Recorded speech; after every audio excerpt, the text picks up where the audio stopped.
이스라엘 백성들이 가나안 땅에 들어가면 그 환경에 적응하며 사는 것이 자연스러운 일입니다. 그런데 하나님께서 이스라엘 백성들에게는 다른 요구를 하고 계십니다.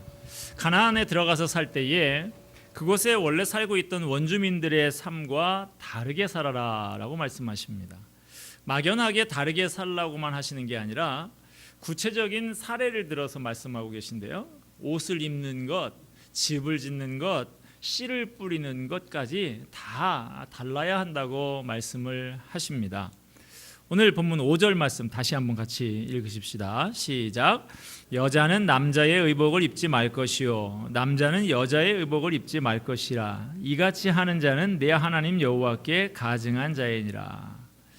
이 말씀을 단순히 남자는 여자들이 입는 옷을 입으면 안 되고 여자는 남자들 입는 옷을 입으면 안 된다라는 의미로 생각하면 안 됩니다. 요즘 옷을 보면요, 이게 남성복인지 여성복인지 입어보면 단추 덮어지는 이거 보고나 알지, 그냥 보면 잘 모르는 유니섹스라고 그래서 그렇게 잘 구분되지 않는 옷들이 많이 나오죠. 저희 집에만 봐도 제 아내가 가끔 집 앞에 편의점을 가거나 할 때 되면 제 옷을 이렇게 겉에다가 걸쳐 입고 나가기도 하는데 또 맞아요, 그게.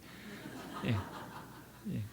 또 남동생이 누나가 입는 옷을 입을 수도 있고 누나 옷을 남동생이 빌려서 입을 수도 있습니다. 오늘 말씀은 그런 거 안 된다는 말씀 아닙니다. 여자가 남장을 하고 남자가 여장을 하는 것을 금하는 것이죠. 여자가 여자로 살기를 싫어하고 남자로 살고 싶어 할 때 남장을 하는 것이죠. 또 남자가 여자로 살고 싶어 할 때 여장을 합니다. 사람이 남자로 태어나든 여자로 태어나든 그것은 하나님이 창조하신 결과입니다. 그렇다면 남자로 태어난 사람은 남자의 자리에서 할 일을 다 하는 것이 하나님의 창조 질서를 지키는 것이죠. 여자는 여자의 자리에서 하나님께 순종하는 것이 하나님의 창조 질서를 지키는 거예요. 그런데 남자가 여자가 되고 싶어하고 여자가 남자가 되고 싶어할 때 그것은 하나님의 창조 질서를 어기고 도전하는 것이 되는 것입니다. 하나님께서 여자가 남장을 하는 것과 남자가 여장하는 것을 금하신 것은 하나님께서 만드신 창조의 질서, 창조의 원리대로 살라는 말씀인 것입니다. 남자로 나게 하셨으면 남자로 살고 여자로 나게 하셨으면 여자로 살아야 됩니다. 그거 그렇게 어려운 일이 아닙니다. 태어난 그대로 살면 되는 것입니다. 남성은 남성다울 때 가장 아름답습니다. 또 여성이 여성다울 때 가장 아름답습니다. 요즘은 의복만이 아니라 인위적인 수술을 해서 남자가 여자가 되고 여자는 남자가 되는 성전환 수술을 하는 사람들까지 생겨나고 있는 시대입니다. 동성애 문제가 전 세계적으로 큰 이슈가 되고 있습니다. 여기에 대해서 여러 가지 논란들이 있지만 성경이 가르치는 것은 결국은 죄악으로 망가진 인간에게 나타나는 병적인 현상이다라고 하는 것입니다. 이 문제는 성적인 영역에만 국한되는 경고가 아닙니다. 우리의 욕심 때문에 하나님이 우리에게 각자에게 맡겨주신 어떤 신분과 책임들을 깨지 말라는 뜻이 들어 있습니다. 남자가 군대 갈 때쯤 되면 대개는 군대 가기 싫어하죠. 그래서 내가 여자로 났으면 좋았을 것을 하는 생각이 들 수가 있습니다. 반대로 여성은 아이를 낳을 때가 돼서 좀 힘에 부치면 내가 남자로 낳았으면 좋았을 것을 하는 생각이 들 수가 있지요. 그러나 남자는 남자이기 때문에 갖는 유익이 있고 동시에 남자이기 때문에 갖는 짐이 있습니다. 여자는 여자이기 때문에 갖는 이익이 있고 동시에 여자이기 때문에 갖는 제한이 있을 수가 있어요. 이것을 하나님은 왜 나를 남자로 만드셨는가 라든가 하나님은 왜 나를 여자로 만드셨는가 하는 식으로 하나님이 정해주신 본분에 대해서 불평하거나 책임을 전가하지 말라는 뜻입니다. 우리가 사는 인생살이에서 목과 지는 짐이 억울할 것도 한이 될 것도 없습니다. 내가 남자면 남자로 살고 여자면 여자로 사는 거예요. 내가 한국에 났으면 이 격동의 세월을 살아가는 이곳에서 또 힘차게 살아가고 안정된 나라, 오래된 선진국에서 태어나면 또 거기에서 그 안정된 가운데서 내가 감당한 일을 하면 되는 것입니다. 누구누구는 금수저를 물고 태어났는데 나는 왜 이렇게 흙수저를 물고 태어났느냐고 그렇게 말할 필요가 없는 것입니다. 100m 달리기를 하는데 나는 0m에서부터 시작을 하는데 어떤 사람은 벌써 저 50m에서부터 시작하는 것 같이 느껴질 때가 있지요. 하나님이 그거 다 아십니다. 최종 결과만 가지고 평가하지 않으실 거예요. 그러므로 하나님께서 내게 허락하신 삶에 대해서 원망하거나 불평하지 말고 감사하면서 열심히 사시기를 바랍니다. 하나님이 뜻하신 바가 있어서 이 시대 이 자리에 나를 세우셨다는 것을 받아들이고 수용하는 것, 그것이 믿음이고 그것이 순종입니다. 그것이 좋은 신앙입니다. 저와 여러분의 인생 속에서 때로는 고달프고 힘들어서 나도 모르게 비명을 지르게 되는 일이 있을 수가 있습니다. 그러나 신실하신 하나님이 하시는 일에 어디 잘못된 것이 있겠는가? 내가 잘 모르지만 깨닫지 못하지만 뭔가 뜻하신 바가 있을 거야 생각하면서 믿음으로 순복하는 예쁜 모습을 보이는 저와 여러분이 되기를 바랍니다. 자, 6절과 7절 말씀 갈까요? 같이 한번 다시 읽겠습니다. 길을 가다가 나무에나 땅에 있는 새의 보금자리에 새 새끼나 알이 있고 어미새가 그의 새끼나 알을 품은 것을 보거든 그 어미새와 새끼를 아울러 취하지 말고 어미는 반드시 놓아줄 것이요 되나니 그리하면 내가 복을 누리고 장수하리라. 자, 새 둥지에 어미새가 알이나 새끼를 품고 있을 때 저희 집에도 예전에 그 베란다에 에어컨 실외기 옆에 비둘기가 알을 낳았어요. 그렇게 쫓아도 그 알이 있으니까 안 가요. 쫓고 그래서 제가 나중에 그 못 오게 하려고 그 위에다가 철사로 막 철망을 치고 별짓을 다 했던 기억이 납니다만은 새 새끼가 새끼를 품고 있는데 새가 안 도망가니까 이거 뭐 거저 먹은 것이죠. 그무로도 안 치고도 가서 그냥 쉽게 잡을 수가 있는 것입니다. 그런데 그런 상황이 앞에 벌어진다 할지라도 하나님의 백성들은 어미는 놓아주고 알만 취하라라고 하는 것입니다. 여러분, 이것이 우리의 전통과 얼마나 다릅니까? 우리는 이럴 때 어떻게 하는지 알려주는 속담이 있죠. 꿩 먹고 둘 다 먹으라는 거잖아요. 꿩도 먹고 알도 먹고 그거 좋다고 하는 거 아닙니까? 그런데 본문에서는 알은 먹더라도 꿩은 놔줘라 라고 하는 것입니다. 언뜻 드는 생각은 둘 중에 하나를 놓아주고 하나를 잡아먹는다면 여러분은 새끼를 놓아주시겠습니까? 어미를 놓아주시겠습니까? 새끼를 놔주시겠다. 왜요? 그래 좀 먹을 게 있지 뭐 요만한 계란 하나 잡아갖고 뭐 하겠어요. 그 한 마리 그래도 꿩고기를 구워 먹든지 해야 남을 게 있을 것 같잖아요. 그거 더 나은 선택인 것 같아요. 그래야 먹을 게 많죠. 그러나 그렇게 하게 되면 남은 알 아니면 이제 갓 부화해가지고 솜털이 뽀송뽀송한 그 어린 새끼는 어미의 보호를 받지 못하게 되면 죽을 가능성이 높은 것이죠. 그렇게 되면 둘 다 잡은 것이나 다름없는 결과가 나오게 되는 것입니다. 알은 취하더라도 어미 새를 놔주면 새끼를 또 낳을 수 있으니까 그렇게 하라라고 하는 것입니다. 이 말씀은 언뜻 보면 앞에 나왔던 남성의 여장 금지, 여성의 남장 금지하고는 전혀 상관없는 이야기인 것 같지만 그렇지 않습니다. 이 두 이야기를 하나로 엮는 정신은 바로 창조 질서의 보존이다 하는 것입니다. 하나님이 만드신 생태계의 질서를 유지하고 보존하라는 말씀인 것이죠. 8절로 가겠습니다. 우리 같이 한번 또 읽습니다. 시작.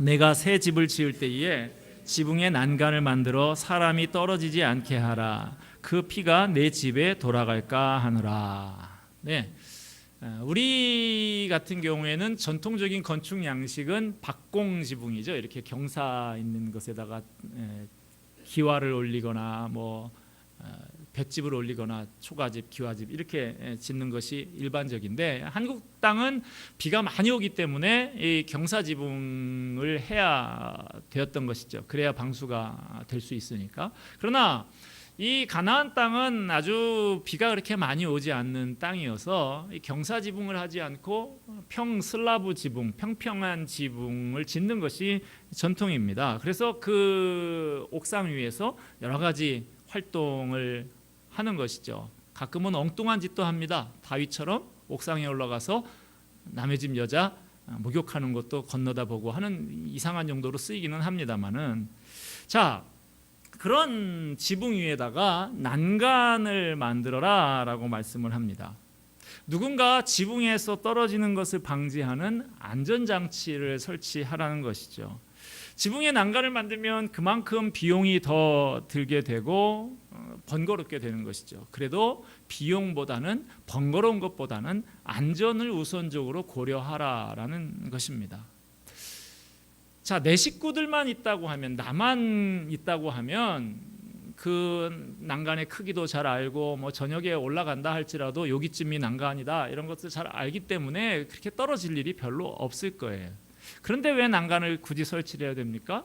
이 집은 나 혼자만 쓰는 집이 아니라 내 이웃도 같이 와서 사용할 수 있는 이 집이기 때문에 그 낯선 사람들은 더 위험한 것이죠. 그래서 난간을 설치해야 된다라고 하는 것입니다. 누구나 한 번쯤은 가져보는 꿈이, 저도 그런 생각을 해볼 때가 있습니다만은, 내 집을 한번 지어봤으면 하는 것이죠. 남진 씨가 부른 노래처럼 저 푸른 초원 위에 그림 같은 집을 짓고 뭐 이런 생각들은 한 번쯤은 해보는 것이죠. 그러나 여러 가지 제약 때문에 그것을 실행에 옮기는 사람은 많지 않습니다. 그런데 오늘 본문에 나오는 것처럼 새 집을 지어서 입주한다, 흔하지 않은 성공한 사람이다라는 의미일 수 있습니다. 자, 그렇게 나름대로 성공해서 그럴듯한 새 집을 짓고 입주하게 되었다면 그 집을 자기 혼자만 누리는 공간으로 사용해서는 안 된다는 것입니다. 제가 부목사 때 강남 지역의 교구를 담당을 했었습니다. 뭐 압구정동, 청담동, 뭐 도곡동, 반포, 뭐 분당, 수지 뭐 다 제가 맡은 교구였었는데, 부자 동네들이죠. 타워 팰리스, 뭐 도곡렉슬, 뭐 청담 아이파크 이런 데 다 신방을 다녔습니다. 그런 곳에 신방을 가면 뭐 몇십억짜리 좋은 집에 새로 입주해서 이사 신방을 가게 되면 제가 꼭 이런 권면을 했습니다. 이런 좋은 집에 이사 오시게 된 거 축하드립니다. 그러나 당신 혼자만을 위한 이기적인 공간으로 이 집을 쓴다고 하면, 맨날 이 넓은 집 관리하고 꾸미는 데만 신경 쓰고 산다고 하면 이 집은 축복의 공간이 아니라 도리어 당신을 망치는 공간이 될 것입니다. 하나님이 주신 이 좋은 집을 많은 사람들을 위해서 유익하게 쓰이는 공간으로 사용하시기 바랍니다. 이렇게 권면을 하곤 했습니다. 여러분들 집 평수가 좀 넓은 평에 사십니까? 사랑방 모임을 위해서 집을 자주 개방하시기 바랍니다. 제가 우리 교회 오니까 새 차를 또 사게 되면 목사 손을 잡고 가자고 그러더니 차에 앉으라고 그러고 기도를 좀 해달라고 그러는 분들이 있더라고요. 저는 똑같아요. 새 집에 갔을 때나 새 차를 샀을 때나 비슷하게 기도를 합니다. 이 좋은 차가 혼자만 타면서 남들에게 재고 다니는 차가 아니고 많은 사람을 위해서 귀하게 쓰임 받는 차가 되게 해 주시옵소서, 그렇게 기도합니다. 아멘입니까? 네. 저 혼자 좋은 차 타고 다니면 뭐 하려고 내가 기도해줘요? 뭔가 쓰임 받는 것이 의미가 있는 것이지.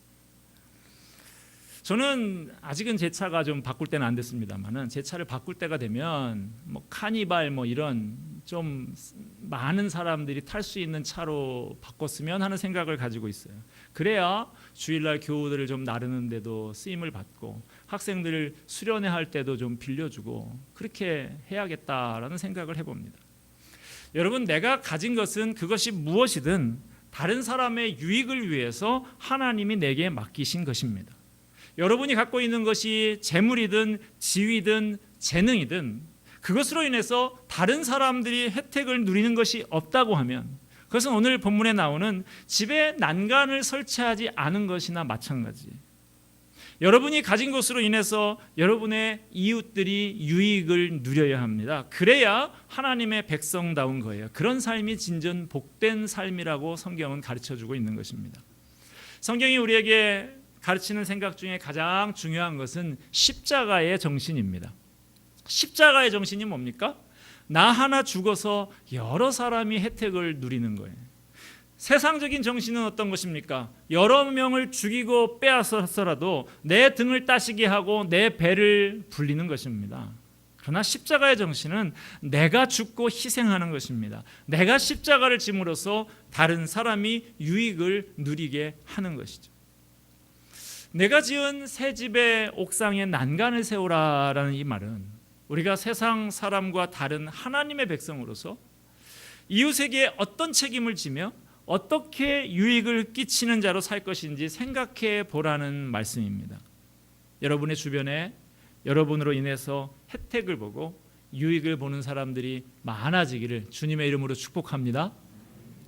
자, 9절에서 11절 말씀을 또 다시 같이 한번 읽읍시다. 시작. 내 포도원에 두 종자를 섞어 뿌리지 말라. 그리하면 내가 뿌린 씨의 열매와 포도원의 소산을 다 빼앗길까 하노라. 너는 소와 나귀를 결의하여 갈지 말며 양털과 배실로 섞어 짠 것을 입지 말지니라. 자, 포도원에다가 포도도 뭐 종류가 여러 개 있죠. 거봉도 있고 뭐 머루 포도도 있고 뭐 일반 포도도 있고 뭐 캠벨도 있고 뭐 그런 거 있던데 이 두 종류를 한꺼번에 하지 마라. 거봉이면 거봉, 머루 포도면 머루 포도, 뭐 캠벨이면 캠벨 이렇게 한 종류만 뿌리라는 거예요. 자, 이거 여러분 일반적입니까? 일반적이지 않습니다. 제가 우리 교회에서 후원하고 있는 저 지역 교회 중에 하나 저 구자연 목사님께서 심호하시는 교회의 형편이 어떤가 한번 제가 가본 적이 있어요. 음성 감곡에 있는데요. 그 감곡이라는 지역이 뭐로 유명합니까? 복숭아로 유명하죠. 예. 그 하나 이렇게 다리 하나 건너면 경기도 장호원이고 다리 하나 건너면 음성 감곡이고 그렇더라고요. 그걸 묶어가지고 뭐 햇살에라고 하는 브랜드로 그 복숭아가 유명한데 그곳에 가니까 그 목사님 교회도 가니까 주변이 다 과수원이더라고요. 그래서 제가 이거 좋다. 그래서 저하고 좀 친한 후배 목사님들 가정을 한번 다 그쪽으로 다시 한번 와라. 그래가지고 아이들도 다 데리고 와라. 그래가지고 그 복숭아 따기 체험 이런 것도 했어요. 아이들 복숭아도 한번 따보고 그다음에 한 상자 사면 떨어진 그 낙과 또 한 상자를 더 줍니다. 그래서 기분 좋게 두 상자씩 가지고 집에 가게 했던 적이 있었는데 그 과수원에 저도 가보니까 저도 처음 가봤는데 큰 과수원인데요. 자세히 보니까 한 줄마다 다른 품종의 복숭아가 심겨져 있더라고요. 그 한 줄에는 미백이라 그래서 그 백도 하얀 복숭아가 있고 한 줄에는 황도가 또 심겨져 있고 또 옆에는 약간 분홍빛 나는 천중도라고 하는 그런 게 심겨져 있고 이렇게 쭉 다 다른 것들이 한 줄씩 그렇게 심겨져 있더라고요. 그래서 제가 과수원 주인장한테 물어봤습니다. 왜 이렇게 여러 가지를 섞어서 이렇게 심는 거냐고 그랬더니 그분 말이 이게 출하 시기가 다 다르답니다. 요거는 조생종, 요거는 중생종, 요거는 만생종 이렇게 해서 이렇게 다르게 출하 시기가 다르게 심으려고 그렇게 심는다라는 거예요. 그래야 한꺼번에 일거리가 많아지면 따는 일손도 부족해지고 또 출하 시기를 조절을 해야 안정된 수입을 올릴 수 있기 때문에 그렇게 하는 거라고. 나만 이렇게 하는 게 아니고 대부분 다 이렇게 합니다. 그걸 보니까 이 포도나무의 두 종류를 과수원에다가 두 종류를 심지 말아라. 이게 통상적으로는 안 통하는 이야기구나라는 것을 알게 됐습니다. 오늘 본문에서는 이방인들은 다 그렇게 한다는 거예요. 그렇게 하는 게 수확에도 좋고 수입에도 좋다는 거예요. 그런데 너희는 그렇게 하지 말라고 합니다. 심지어는 밭을 갈 때도 소하고 나귀를 한데 묶어서 갈지 말고 옷을 입어도 모직이면 모직이고 면이면 면이고 배옷이면 배옷이지 섞어서 혼방을 만들어서 입지 말라고 합니다. 이 옷도 아마 혼방인 것 같은데 여러분 입으셔도 됩니다. 이 말은 하나님께서는 섞이는 것을 싫어한다 이 말입니다. 하나님은 남자와 여자 옷이 혼합되는 것을 싫어하십니다. 두 종자를 섞어서 뿌리는 것도 싫어하십니다. 소와 나귀를 묶어서 사용하는 것도 싫어하십니다. 혼방 옷도 싫어하신다. 이걸 좀 응용해 보면 제가 언젠가 한번 말씀드린 적이 있는 것 같은데 밥을 먹을 때도요. 김치찌개면 김치찌개, 된장찌개면 된장찌개지 섞어찌개 안 된다는 거예요. 탕을 먹어도 동태탕이면 동태탕, 대구탕이면 대구탕, 뭐 우럭탕이면 우럭탕 괜찮은데 이것저것 섞어서 만든 서더리탕 안 된다는 것입니다. 이해하시겠습니까? 이 말의 뜻은 약속의 땅에 들어가서 살 때 다른 이방 민족들과는 확연하게 구별된 삶을 살아라 하는 것입니다. 다른 이방 민족들과 섞이지 말고 그들의 가진 풍속을 흉내내지 말아라 라고 하는 것입니다. 그 땅은 세상의 풍습과 혼합되지 않는 하나님의 백성의 순수성을 드러내야 할 땅이라는 것이죠. 그런데 그 땅에서 세상의 풍습과 문화, 세상의 사상과 혼합이 된다고 하면 하나님의 백성의 순수성은 사라지고 말 것이기 때문에 하나님의 백성 공동체를 순수하게 보존하시기 위한 말씀이 바로 이 말씀인 것입니다. 하나님은 이 무질서하고 악한 세상 가운데 하나님의 질서를 세우고자 하십니다. 그리고 그 도구로 부름받은 것이 바로 하나님의 언약 백성 우리들입니다. 우리는 거룩하신 하나님께 속한 백성입니다. 하나님이 죄와 사망으로부터 불러내서 이 자리에 온 거룩한 백성들입니다. 그래서 우리더러 구별된 백성으로 하나님 앞에 부름받은 것 잊지 말라고 하나님의 자녀로서의 신분과 부름받은 책임을 잊지 않기 위해서 포도원에 두 종자를 섞어 뿌리지 말고 소와 나귀를 함께 멍에를 메어서 밭을 갈지 말고 양털과 배실을 섞어서 짠 것을 입지 말라고까지 말씀하시는 것입니다. 헛된 것, 세상에 속한 것, 거룩하지 않은 것, 영혼에 속하지 않은 것들 때문에 왕같은 제사장으로 거룩한 소유로 하나님 앞에 부름받은 여러분의 존재와 인격을 빼앗기지 말아라 하는 것입니다. 하나님은 혼합주의를 싫어하십니다. 성경에 다른 어떤 것을 혼합하는 것이 이단이지요. 유명한 성자라고까지 불리는 어거스틴, 한때 마니교라고 하는 종교에 깊이 빠졌던 사람입니다. 마니가 만든 종교가 마니교인데요. 요즘엔 만희교가 있는데 이때는 마니교가 있었어요. 마니는 3세기경에 살았던 메소포타미아 지역의 의사이자 화가이자 예언자였습니다. 이 사람이 짬뽕 종교를 만들었어요. 예수님도 섞고 공자도 섞고 조로아스터교도 섞고 그래서 마니교를 만들었어요. 이것이 이단이죠. 기독교 진리에는 그 어떤 것도 섞여서는 안 되는 것입니다.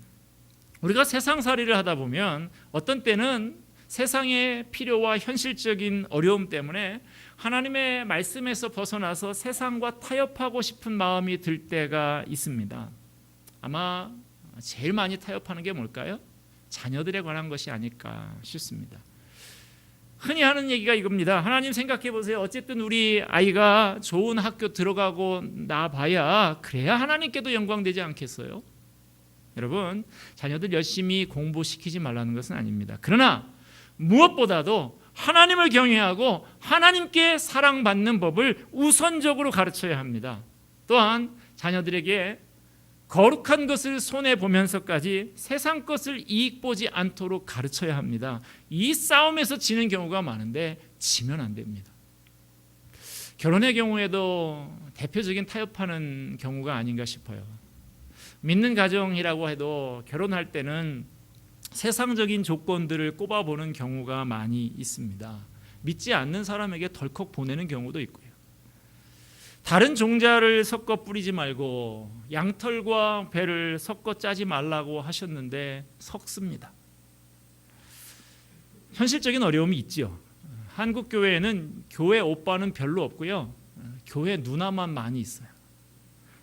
쓸만한 청년 남자들이 교회에 붙어 있는 경우가 적어서 결혼 정년기에 성비의 불균형이 아주 심각합니다. 그러다 보니까 적당한 사람을 찾기가 어려워서 믿지 않는 사람과 결혼해야겠다고 하는데 말리기가 어렵습니다.